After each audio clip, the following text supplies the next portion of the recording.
Late July 1940, Canley Works, Coventry. Workers at the Standard Motor Company are bolting 9mm mild steel plates onto civilian car chassis. Behind each steel plate, 3 inches of solid oak plank. The armour is so thin a heavy rifle round will punch straight through it. The oak is there because every ton of armour plate is committed to tanks and aircraft. The vehicle has no roof. The engine is a 46 horsepower touring car motor, never designed to haul armour. The brakes belong on a family saloon, and the man who ordered it built Lord Beaverbrook, the Canadian press baron turned Minister of Aircraft Production, has named it after himself.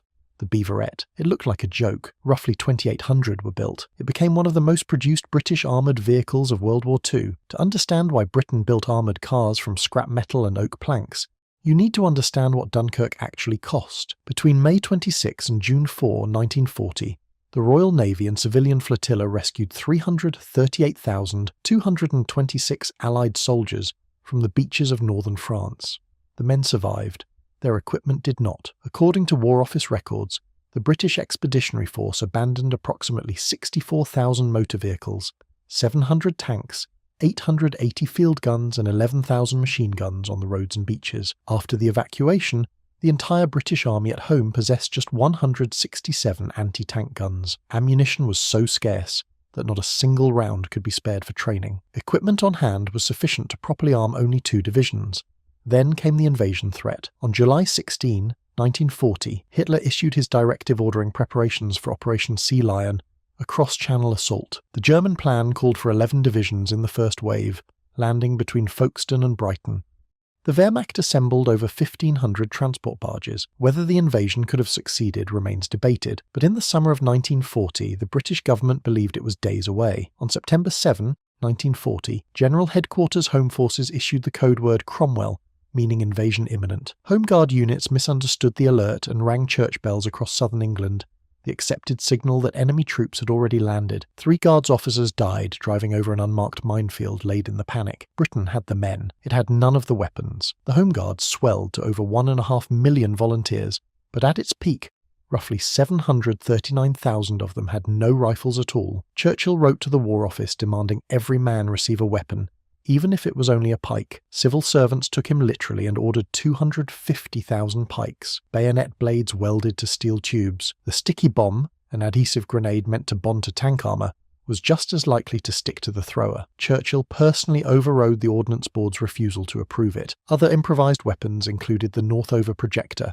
a length of pipe using black powder percussion caps, technology that had been obsolete for nearly a century. Britain was fighting with anything it could find. Into this chaos stepped Lord Beaverbrook. William Maxwell Aitken, 1st Baron Beaverbrook, had built the Daily Express into the world's biggest-selling newspaper. Churchill appointed him Minister of Aircraft Production on May 14, 1940. In his office hung 2 signs.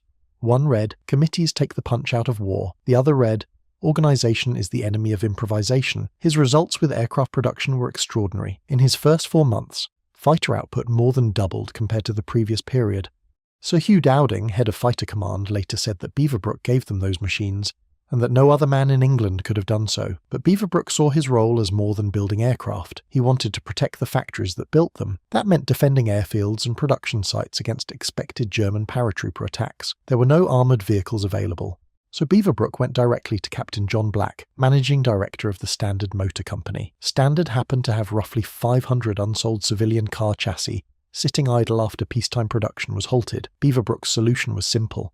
Armour them up with whatever materials were available. The first mark used the standard Flying 12 chassis, fitted with the Flying 14 engine, a 4-cylinder side-valve petrol motor, displacing 1,776 cubic centimetres. A double reduction gearbox was added in front of the differential to handle the extra weight. The body was open-topped and open at the rear, with 9mm mild steel plates on the front and sides, backed by 76mm of oak planking. The rear was protected by oak alone. Armament was a single Bren-Light machine gun fired through a slot in the front plate, with stowage for 8 magazines and 2 Lee Enfield rifles. Crew was 2, a driver and gunner. The vehicle weighed roughly 2 tons and could reach approximately 40 miles per hour on a good road, though later, heavier Marks managed only 24. The Mark II addressed the most obvious weaknesses. The exposed vertical radiator was replaced with horizontal armoured slats. Folding hinge steel panels were added to protect the rear. These first 2 Marks consumed all 500 available civilian chassis. The Mark III, nicknamed the Beaverbug,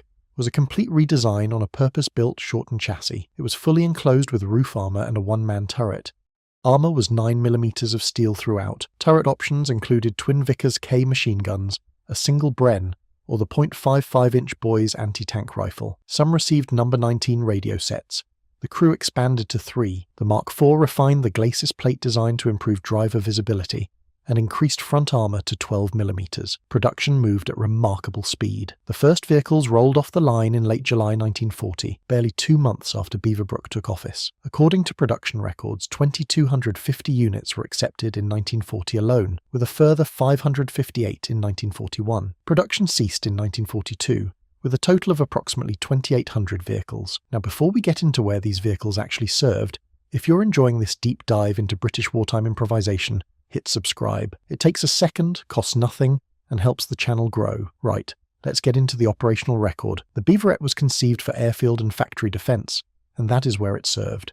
No Beaverettes were deployed overseas. Known units include the 4th 7th Royal Dragoon Guards, re-equipped after losing their vehicles at Dunkirk, the 12th Lancers, and the 9th Royal Tank Regiment. The newly formed RAF Regiment operated Mark IIIs on patrol at stations including RAF Duxford and RAF West Malling. The vehicle's one confirmed combat action is one of the strangest stories of the war. On the evening of April 16, 1943, a Mark III Beaverette of 2769 Field Squadron, RAF Regiment, was on routine patrol at RAF West Malling in Kent. A single-engine aircraft approached and landed. It was a Focke-Wulf Fw 190 of Schnellkampfgeschwader 10. The pilot, Feldwebel Otto Bechtold, taxied to the control tower, opened his canopy and shouted for ground crew in German.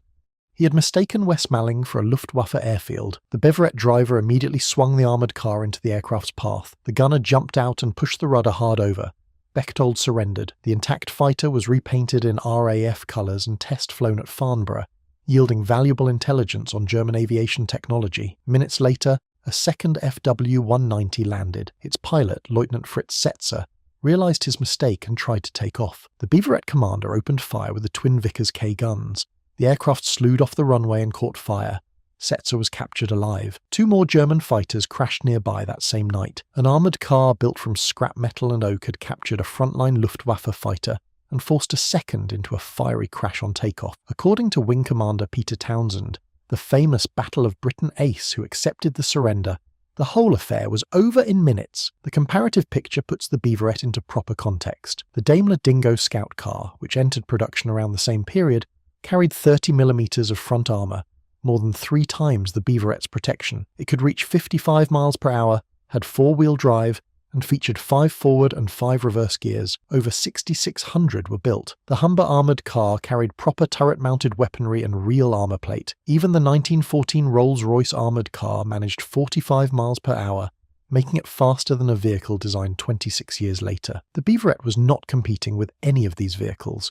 It was filling the gap until they arrived. Internationally, only the Soviet Union matched this level of desperation. During the Siege of Odessa in 1941, workers bolted naval steel onto agricultural tractors to create the NI tank, a name meaning for fright. Between 55 and 69 were built with 10 to 20mm of armour. Unlike the Beaverette, they saw actual combat. 20 of them charged Romanian infantry in a night attack with headlights blazing and sirens screaming, routing the enemy position. What it was like inside a Beaverette is best described by Phil Homer of the Standard Motor Club, one of the few people to drive a fully restored example. He reported that vision was limited to narrow slots in the armour at high level, that each could be closed at which point visibility dropped to nothing, and that someone ought to have provided a periscope. The engine produced a loud roar with no sound deadening whatsoever. Top gear delivered only 20 miles per hour, and the overtaxed brakes made stopping a matter of faith. Canadian forces, who received 52 Beaverettes for training, described them bluntly as fast, dangerous, near useless vehicles. An Irish veteran's son reported that his father always said driving the Beaverette was what started his hair loss.